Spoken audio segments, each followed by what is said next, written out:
शिकवत असते तर मॅडमने आम्हाला खूप सपोर्ट केला, मार्गदर्शन केलं. आणि जेव्हा मी 7वी होते तेव्हा आमचं नाटकसुद्धा बसवलेलं.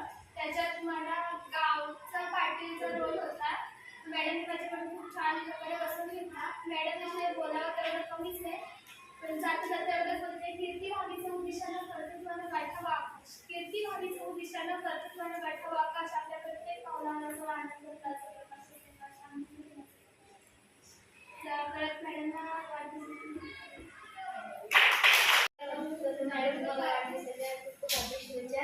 मॅडम तुम्ही वेगवेगळे उपक्रम करतात व खेळ खेळतात आणि अभ्यासाला तुम्ही असं केलं व माझ्या कृतीमध्ये शिकवतात आणि इंग्लिशच्या धडे तुम्ही नाटकमध्ये करून दाखवता.